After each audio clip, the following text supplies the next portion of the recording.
O som seco do couro da bota atingindo a lama ecoou pelo vale silencioso de São Bento, mas o impacto mais doloroso não foi físico. Clara sentiu o vento gelado de 1958 atravessar seu casaco fino de lã enquanto observava, paralisada, as páginas amareladas de seu livro de botânica serem arrancadas uma a uma pelas mãos calejadas de seu pai. Jonas não era um homem de palavras, mas de força bruta. E para ele, uma filha de 15 anos que preferia entender a termodinâmica do solo a empunhar uma enxada era um fardo que a fazenda não podia mais carregar. O baque surdo da porta de madeira se fechando atrás dela selou o destino daquela garota miúda, cujos únicos pertences agora eram uma sacola de lona rasgada e o conhecimento que todos na cidade chamavam de loucura. Naquela tarde cinzenta, ninguém poderia imaginar que o silêncio daquela jovem expulsa seria o que manteria o coração daquela mesma cidade batendo quando o inverno mais cruel do século chegasse para cobrar o preço da ignorância. Clara caminhou por quilômetros, os dedos dos pés perdendo a sensibilidade dentro dos sapatos gastos, até encontrar o refúgio que a maioria dos moradores evitava como uma praga: as antigas galerias de drenagem desativadas de uma mina de calcário na base da encosta norte. Enquanto a cidade de São Bento se preparava para a colheita seguindo tradições de 100 anos que ignoravam os sinais da natureza, Clara estava prestes a iniciar uma obra que desafiaria a lógica da superfície. Antes de mergulharmos nos detalhes de como ela transformou uma caverna úmida no pulmão daquela região, certifique-se de se inscrever no canal para não perder as lições que a história nos deixou sobre a verdadeira sobrevivência. Se você gosta de ver como a inteligência supera a força bruta, este relato foi feito para você. A mina era um labirinto de sombras e umidade, mas para Clara, cada gotejamento no teto representava uma variável técnica que ela já havia calculado mentalmente. Enquanto os vizinhos riam nas tavernas sobre a menina que lia demais e agora morava com os ratos, ela começou o trabalho exaustivo de limpar os escombros. Seus dedos sangravam ao mover as pedras pesadas para criar o que ela chamava de leitos de calor.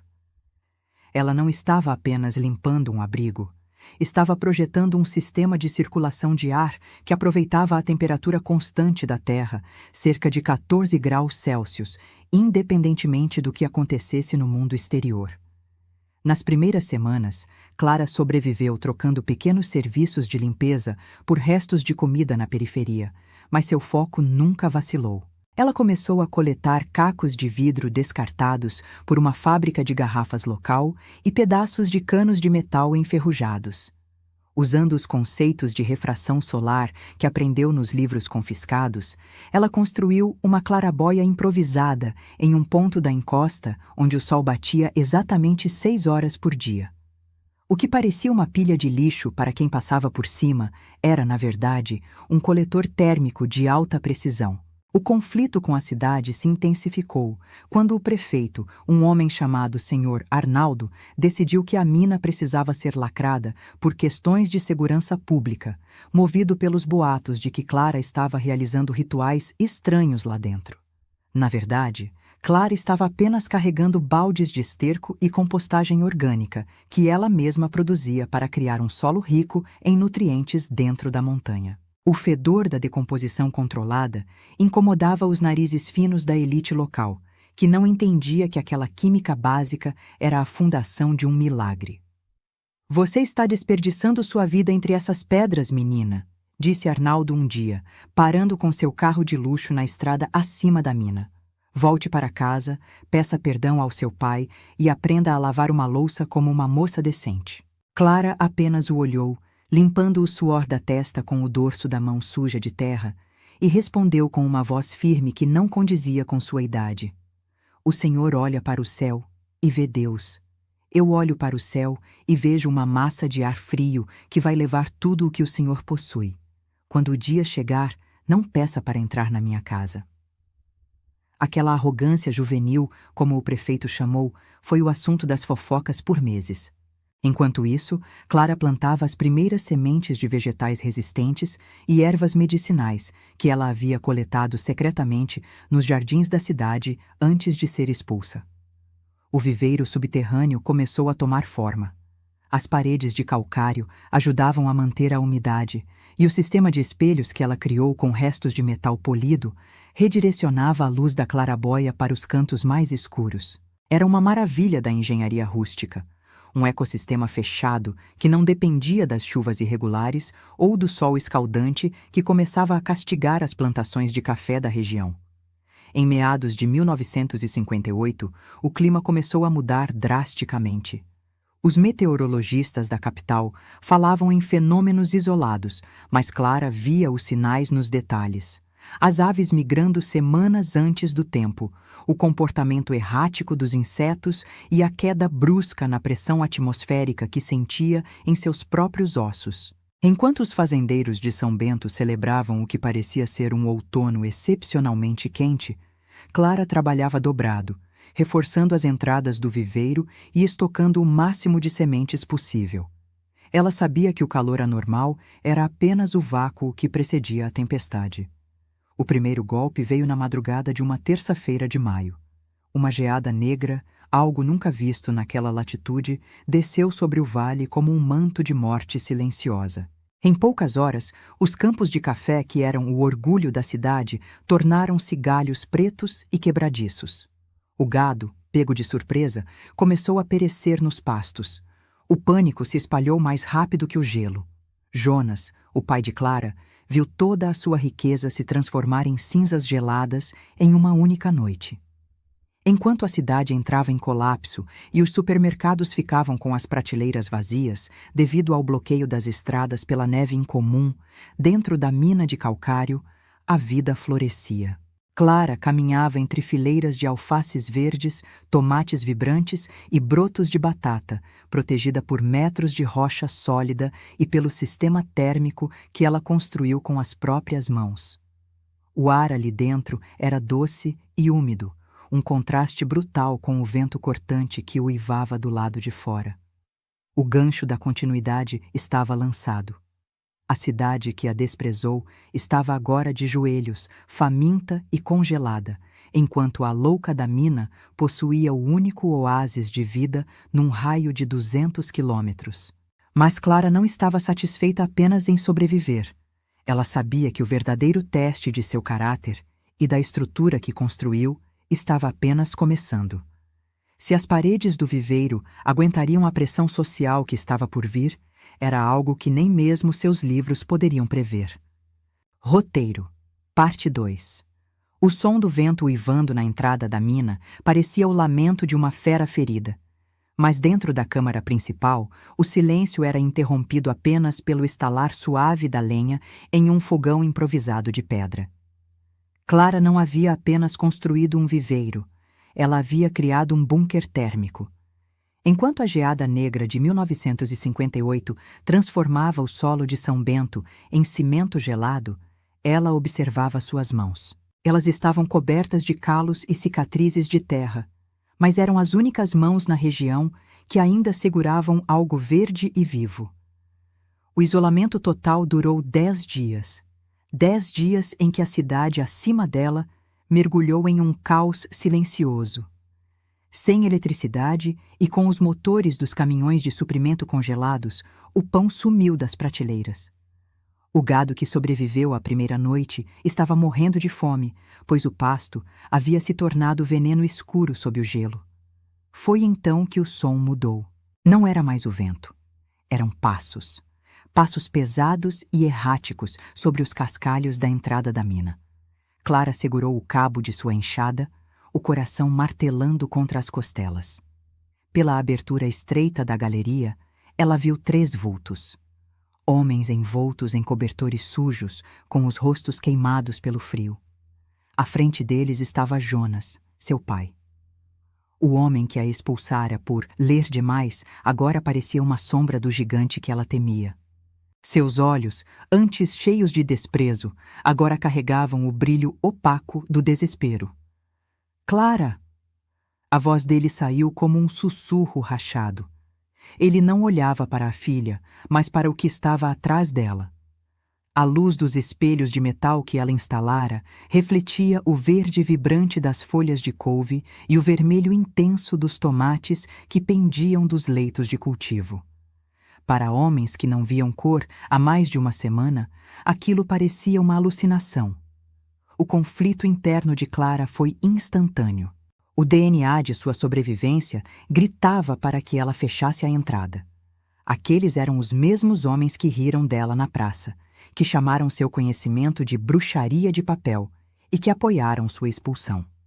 No entanto, o que ela aprendeu nos livros de botânica e ética não era apenas sobre como nutrir plantas, mas sobre como a civilização depende da cooperação. "O que vocês querem aqui?" perguntou ela, sem baixar a enxada. "A cidade está morrendo, Clara", disse um dos vizinhos, o Sr. Martins, que antes a chamava de louca. "A geada matou tudo. Não temos sementes para o próximo ciclo e não temos o que comer agora. Ouvimos dizer que você tinha um segredo aqui embaixo." Clara deu um passo à frente, a luz da clarabóia atingindo seu rosto. "Não é um segredo, Sr. Martins. É física, é biologia. Coisas que vocês disseram que não serviam para nada na vida de uma mulher." Ela apontou para as paredes de calcário. "A terra mantém o calor que o sol entrega. Eu só dei um caminho para que esse calor não escapasse. Vocês chamaram isso de perda de tempo. Agora, a perda de tempo é a única coisa que separa vocês de um túmulo gelado." A tensão era palpável. Jonas deu um passo à frente, mas parou ao ver o olhar de aço da filha. Ele sabia que não tinha mais autoridade ali. Naquele reino subterrâneo, Clara era a rainha e a engenheira. Ela decidiu então o primeiro ponto de virada. Ela os ajudaria, mas sob suas condições. Eles não seriam apenas alimentados, eles seriam os operários de um sistema de expansão que ela já havia projetado em sua mente, mas que lhe faltava força física para executar. "Se quiserem comer, vão ter que cavar", ordenou ela. "Vão ter que aprender o que as páginas dos meus livros diziam. Vamos transformar essa galeria inteira em um pulmão para São Bento." Nos dias seguintes, a mina tornou-se o centro de operações de sobrevivência da cidade. Homens que antes passavam o dia mandando em grandes fazendas, agora estavam de joelhos, seguindo as instruções de uma garota de 15 anos. Eles aprenderam a misturar o calcário com a matéria orgânica para criar camas aquecidas. Aprenderam como a ventilação cruzada evitava que o mofo destruísse as raízes no ambiente úmido. Clara distribuía rações mínimas, mas ricas em nutrientes, calculando cada caloria para que o trabalho pudesse continuar. Mas o sucesso do viveiro trouxe um novo perigo. O boato de que havia comida e calor na mina de calcário se espalhou além dos limites de São Bento. Bandos de saqueadores de cidades vizinhas, desesperados e armados, começaram a circular às encostas da montanha. O prefeito Arnaldo, que antes queria lacrar a mina, agora aparecia todos os dias, tentando assumir o controle da reserva estratégica, alegando que tudo aquilo pertencia ao Estado. Clara sabia que o ponto de ruptura estava próximo. O gelo lá fora não estava derretendo. Na verdade, uma segunda frente fria, ainda mais agressiva, estava sendo sinalizada pelos instrumentos de pressão que ela montara com tubos de vidro. O viveiro estava operando em sua capacidade máxima, mas a pressão humana externa ameaçava colapsar as paredes da mina, literal e figuradamente. No final da parte 2, Clara se vê diante de um dilema: confiar na estrutura que construiu para proteger a todos ou selar a si mesma e seu conhecimento para garantir que ao menos as sementes sobrevivam para a primavera. Enquanto Arnaldo gritava ordens na entrada e os saqueadores eram vistos nas matas acima, a terra tremeu levemente. Não era um terremoto, mas o peso da neve acumulada na encosta norte, ameaçando um deslizamento que poderia soterrar a única esperança da cidade para sempre. O tremor que sacudiu as paredes da mina não veio das profundezas, mas do alto. Clara sentiu o pó de calcário cair sobre seus ombros como uma neve interna, enquanto o som de toneladas de gelo e rocha deslizando pela encosta norte ecoava como um trovão contínuo. O deslizamento que ela previra havia acontecido. A entrada principal da mina, onde o prefeito Arnaldo e seus homens tentavam estabelecer um posto de comando improvisado, foi selada em segundos por um muro de detritos e neve compacta. O pânico foi imediato. O silêncio que se seguiu ao estrondo foi quebrado pelos gritos abafados vindo do outro lado do bloqueio e pela respiração pesada dos 20 moradores que já estavam dentro do viveiro. As luzes dos espelhos, que dependiam da clarabóia na encosta, apagaram-se instantaneamente quando a neve cobriu o vidro lá no alto. A escuridão era absoluta, exceto pelo brilho alaranjado e fraco das brasas do fogão de pedra. "Estamos enterrados vivos!" gritou o senhor Martins, sua voz beirando a histeria. "A menina nos trouxe para uma tumba!" Clara não respondeu de imediato. Ela tateou a parede úmida até encontrar a lanterna de querosene que mantinha sempre ao alcance. Com as mãos firmes, ela riscou o fósforo. A chama pequena revelou os rostos aterrorizados de homens e mulheres que até semanas atrás a ignoravam. Seu pai, Jonas, estava encolhido a um canto, os olhos fixos no teto que ainda rangia sob o peso da montanha. "Ninguém vai morrer aqui hoje, a menos que o medo de vocês consuma o oxigênio primeiro", disse Clara, a voz cortando o caos como uma lâmina fria. "Eu calculei o suporte de carga destas galerias. O calcário é sólido. Estamos mais seguros aqui embaixo do que qualquer um que ficou naquelas casas de madeira lá fora." Ela sabia que a física estava do seu lado, mas o tempo não. Com a entrada selada e a clarabóia coberta, o sistema de renovação de ar estava comprometido.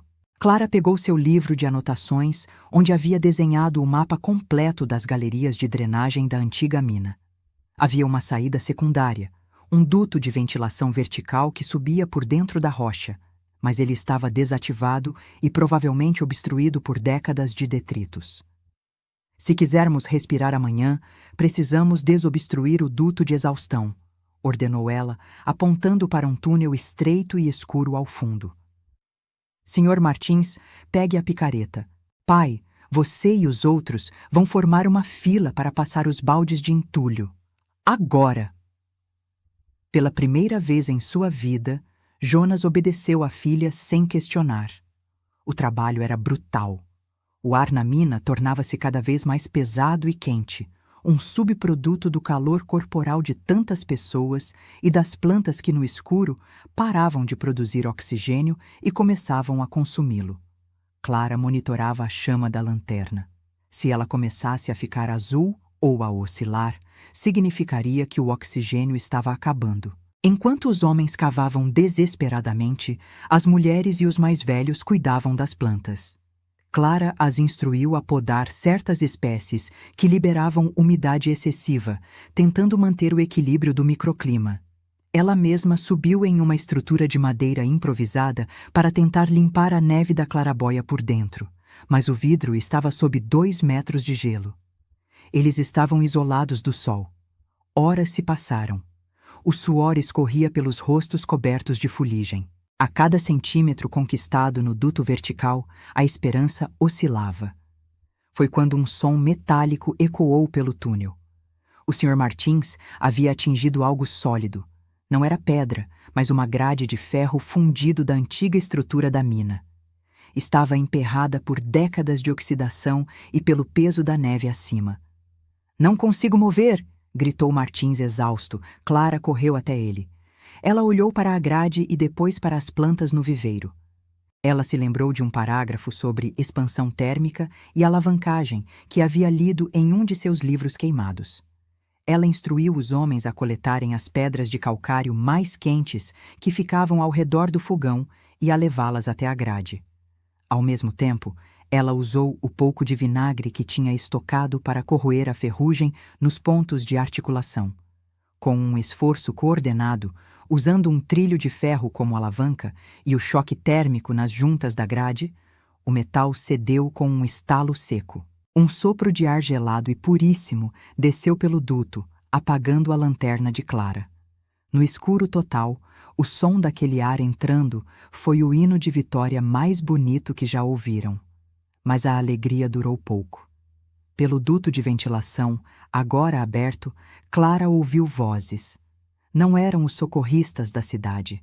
Eram os saqueadores que haviam sobrevivido ao deslizamento e estavam procurando por qualquer sinal de calor na montanha. Eles tinham visto a fumaça ou ouvido o barulho.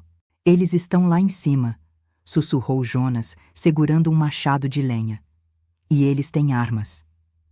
Clara olhou para seu viveiro, para as sementes que representavam o futuro de São Bento e para as pessoas que agora confiavam nela. A resolução do clímax estava próxima. Ela não lutaria com balas, mas com o conhecimento do terreno que só quem leu demais poderia possuir.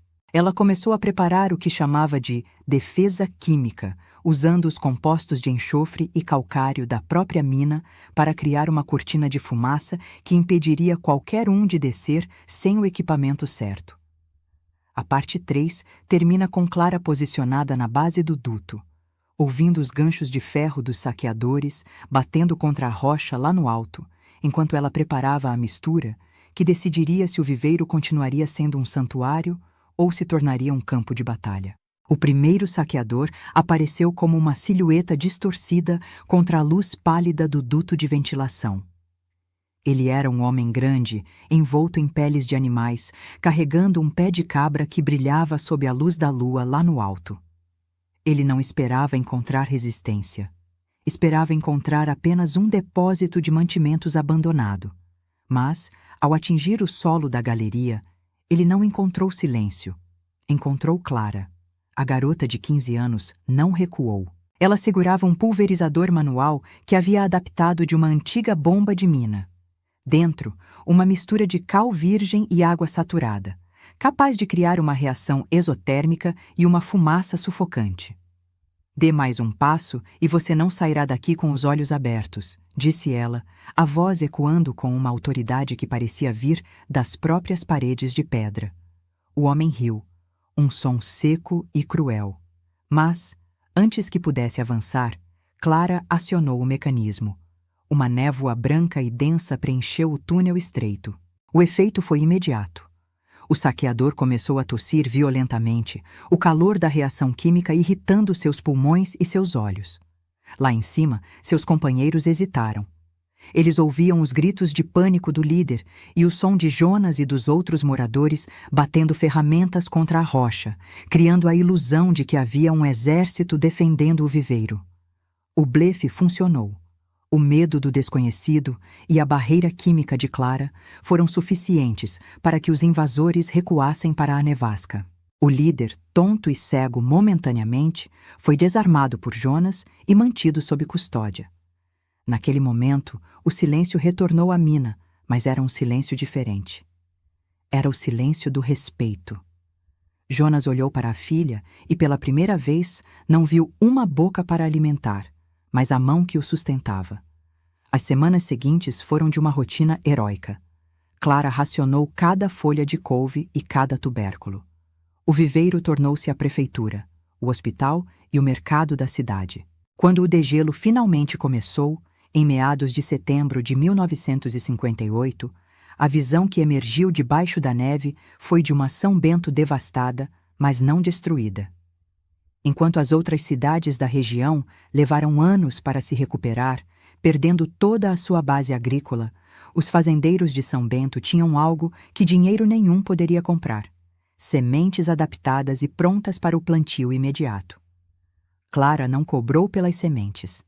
Ela apenas pediu que o antigo prédio da biblioteca, que Arnaldo pretendia demolir, fosse restaurado e entregue a ela. Ela não queria apenas cultivar plantas. Queria cultivar mentes que nunca mais fossem expulsas por saberem demais. Hoje, ao visitarmos as ruínas preservadas daquela mina de calcário, ainda é possível sentir o calor que emana do solo.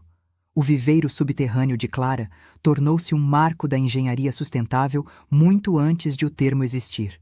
A menina que foi expulsa por ler livros acabou escrevendo o capítulo mais importante da história de sua cidade. Ela provou que, quando o mundo ao seu redor congela, o único calor que realmente importa é aquele que você carrega dentro da mente, alimentado pela curiosidade que ninguém tem o direito de apagar. Muitas vezes, a sociedade vai tentar te convencer de que seu interesse por algo profundo é uma perda de tempo. Vão dizer que você deveria estar focado no que todos estão fazendo. Mas a história de Clara nos lembra que o louco de hoje é o único que terá o que oferecer quando o amanhã se tornar incerto. Se você tem uma paixão que os outros não entendem, não a abandone. Cave fundo, construa seu abrigo e cultive seu conhecimento. O inverno sempre vem, e quando ele chegar, será a sua luz que os outros procurarão. O que você faria se fosse expulso apenas por querer aprender? Teria a coragem de Clara para transformar a rejeição em um legado? Deixe seu comentário abaixo, pois eu leio cada um deles. E se esta história de vindicação e inteligência ressoou com você, clique no like e se inscreva. Aqui, nós celebramos as mentes que se recusam a ser pequenas. Fique seguro, fique preparado e nos vemos no próximo vídeo.